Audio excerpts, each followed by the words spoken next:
to the new and improved Remo Show. Let's get it, let's go.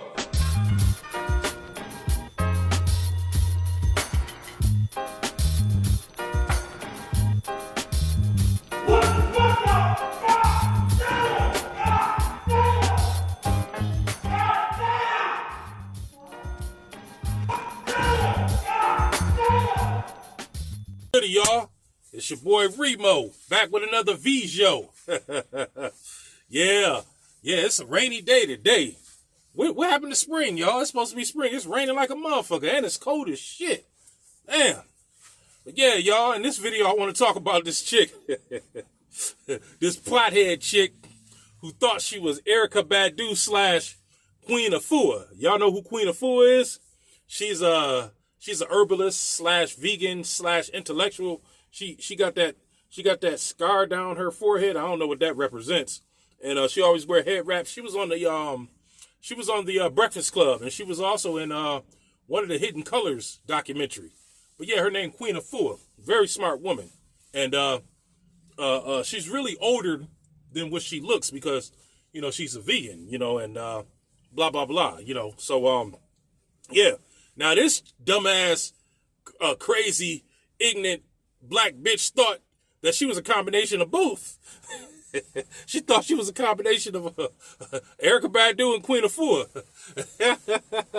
But she ain't had any money. And yeah, my girl moved her in and took care of her paperwork. My girl moved her in because she thought that, she was a smart, well-to-do, hard-working chick, which she was at first, and she only stayed there for maybe 6 months, if that. But yeah, she started off pretty good, and then she smoked a lot of weed, and she was always planting her in the springtime. She was always planting herbs. She had plants on the front porch. She had to look at nice. She had herbs, dill and rosemary and thyme and cilantro growing all on the porch. I'm like, okay, cool. She made it look nice. She hooked it up. I was like, hey, do what you want to do on your side. Just leave my side the fuck alone. So, yeah, she was, for the first 2 months, she was a high and bye type of chick. Hi, how you doing? Bye. One day she asked me if she could smoke. I was like, yeah, go ahead. And from that point on, every time I came home or when I left, she would always be outside smoking weed. I'm like, hey, it's legal now. She was always smoking. So one day I came home. This was like the first month she didn't pay her rent. This was like by month number 3. She didn't pay no rent. So one day I came home. She thought that I was gonna ask her where the rent money is. You know what I mean? And all I said was, hey, how you doing? She was like, I'm feeling high. My money's gone. No lie. Y'all know that song On and On by Erykah Badu? I said, all I said to the bitch, I ain't asked her for the money or I ain't even bring it up. I wasn't even thinking about it at the time. I said, hey, how you doing? She said, I'm feeling high. My money's gone. I'm all alone. G2. Yo, man, it was hilarious. G2 here. Hold on, y'all. Okay, y'all. I got an overzealous wannabe supervisor on the other end. But anyway, yeah. So the bitch started singing Erykah Badu's song, talking about her money's gone, she's all alone, like 1, 2, 3. It was crazy. So I was like, okay, all right, hi, bye. So a couple of weeks later, like 2 weeks, like towards the middle of the month, I had asked her about her rent, and she was like, oh yeah, I'm waiting on a check.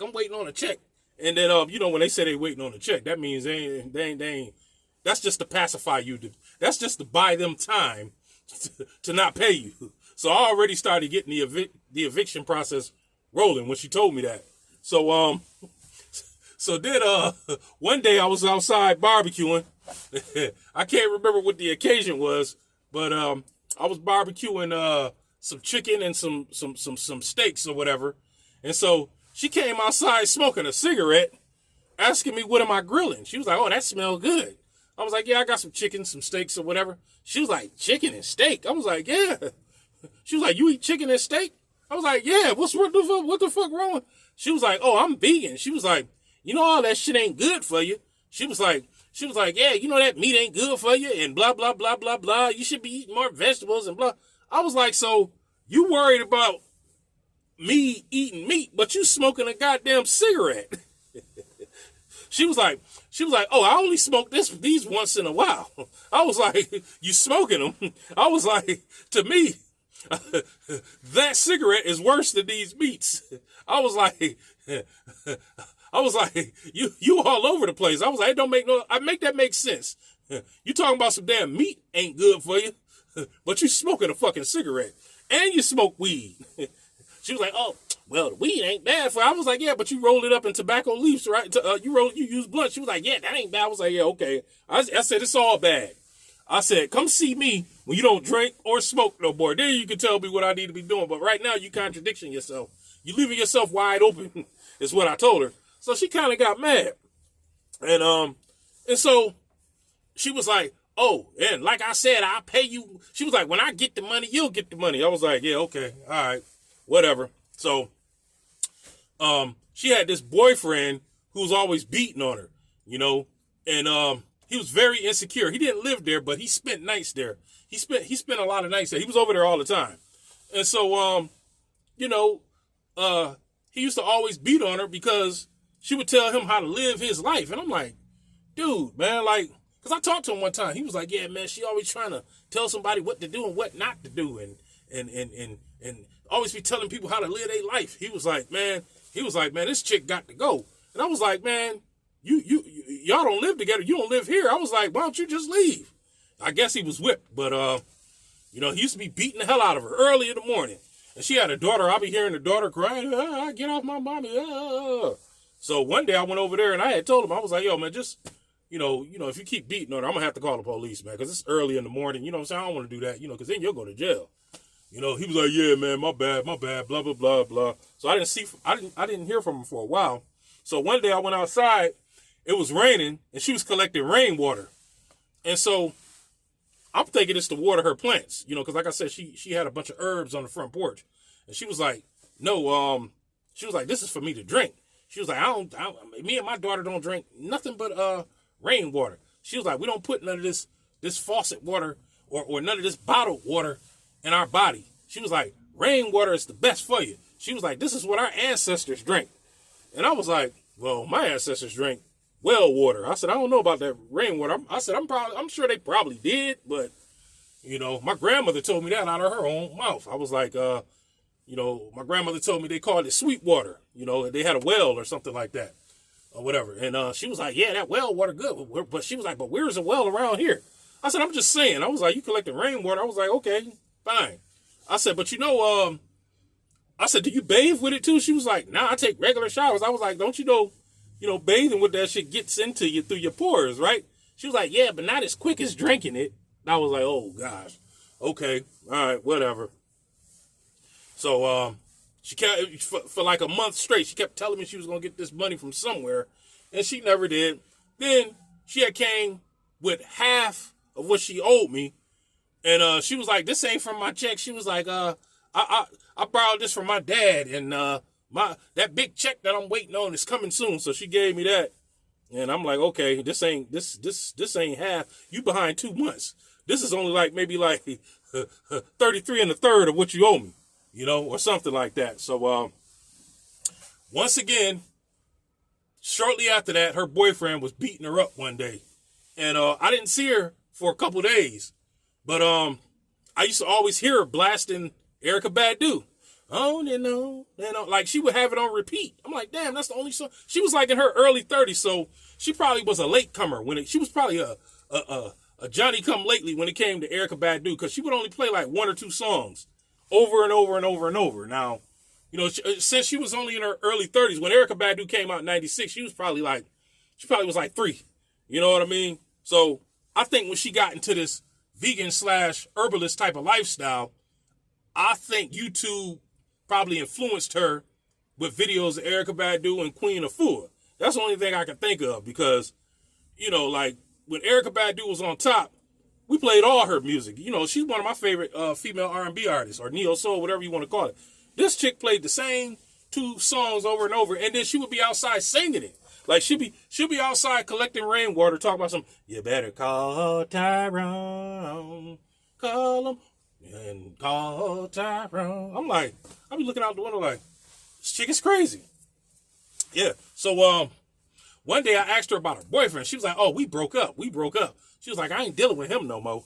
And she asked me. She said, she was like, I believe in miracles. She was like, there's plenty of man out here. I ain't dealing with him no more.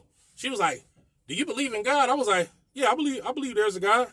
And then she was like, yeah, I believe in God and I believe in miracles. She was like, if we was made in his image, then call us by our names. Literally. I'm not making this up. She was like, she said, most intellects do not believe in God, but if hear us just the same. She pointed in my face like, I'm like, bitch, if you don't come up with the rest of this, buddy, your ass gonna be out on the street. I was like, hopefully God will provide a way for you to get the rest of your rent money so you don't get thrown out on the street.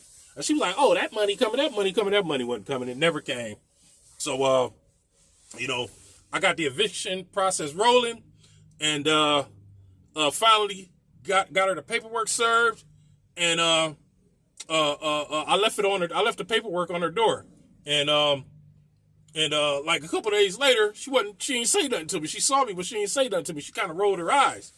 And then I was like, I told her, I said, yeah, you might as well start getting packed now. I was like, you got to go. You way behind.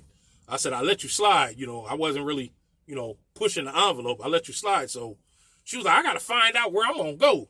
She was like, because I really ain't got nowhere to go. So I had gave her the number to a women's shelter, and she looked at it and got mad and went in the house. So then, one morning, I hear her on the phone arguing with somebody, talking about, I ain't got nowhere. She was, I ain't got nowhere to go. And this dumbass landlord evicted me. Oh, he never liked me in the beginning. And just lying on me. I'm like, I got my ear to the wall listening to this dumbass ignorant bitch. And she just lying. Whoever she was on the phone with, she told them everything but the truth. Like, she didn't tell them that she was behind on the rent. She was making it seem like it was everybody else's fault except for hers. So, shortly after that, early one morning again, I hear fighting. I hear boom, boom, boom, boom, boom. I hear glasses. It was bad this time. So, I went over there and knocked on the door. Nobody answered. And then all the fighting stopped. I knocked on the door, rung the doorbell, all the fighting stopped. So, it was like 6 a.m. So I went upstairs and went back to sleep. And so, I'm sleeping. And all of a sudden, I hear, fuck it. Let that shit go. Fuck it. Over and over and over. Fuck it. Let that shit go. Fuck it. Just fuck it. Over and over. I'm waking up like, looking around. And I noticed my girl was looking around. She was like, who keeps saying fuck it? I was like, I have no idea. So I dozed off again. It got quiet. I dozed off again. And then 10 minutes later, fuck it. Let that shit go. Y'all, I'm not lying. I'm not making this up, y'all. Fuck it. So I went in the bathroom and it got louder. So I looked out the window. This chick was in my neighbor's backyard meditating, listening to some music that kept saying fuck it over and over. Let that shit go. Fuck it over and over. And she was sitting there smoking. So I recorded her ass, y'all. I recorded her ass. Check it out. Say fuck it. And exhale. Let that shit go. Fuck it. Let that see. You can't make this stuff up. So my girl, later on that day, my girl went out there and talked to her. And she told my girl that she ain't had nowhere to go, and she said she was done with her boyfriend and she was done with me. I'm like, what the fuck? I wasn't the one whooping your ass. What the fuck? This chick was crazy. I don't know who's raising these chicks, man. I feel sorry if y'all, y'all young dudes in the dating pool. I feel sorry for y'all, but some of y'all young dudes, y'all just as fucked up too. So I guess two wrongs can make a right. I don't know, man. This is a fucked up world. I think social media fucking everybody up. Well, they fucking up these young kids because they don't know nothing else. See, if there was an EMP, us Gen Xers, we'll be able to go without internet because we did it for most of our lives. As a matter of fact, we had more fun pre-internet and pre-social media. We played outside with each other. We went over each other's house and ate dinner. You know what I mean? These motherfuckers don't do nothing but just stay on the phone, stay in their room, stay in the house. You know, they let technology do all the work for them. They don't do no work for themselves. A lot of them can't even fucking count. And they think they know everything because they Google. They'll act like you tell them something they ain't never heard before. They'll say, oh, yeah, I know that. And then sneak behind your back and Google it and try to correct you if you made a small little error. And then you be like, oh, man, you must have just Googled that. Why wait 10 minutes to tell me what I left out? Yeah, you just went upstairs or you went behind closed door and Googled it right quick to catch up. To make it seem like you already knew. A lot of these motherfuckers don't like to say that they ain't know about something. Like if you tell them something that they didn't know about, they don't like saying, oh, I never heard of that before. Like if I don't know, say if you tell me something new, I'll be like, oh man, thanks. You know, I'm glad you told me. Thanks for the info. Not these motherfuckers. They'll try to act like they already knew. Like this chick was like that. Cause I had told her, our ancestors, cause she had told me, she was like, yeah, slaves, they were vegan. I was like, no, they wasn't. I was like, they ate meat, but not every day. She was like, how you know? I was like, cause it wasn't no refrigeration back then. That's all. They ate meat whenever they could. But for the most part, they lived off the land and they did a lot of fishing. And that's why a lot of slaves lived so long. And that's why they was in shape still picking cotton in their 70s and 80s. Yo, y'all like, share, subscribe. Yo, hit that bell notification so y'all can get, alerts to my new videos, all right? All right, 100.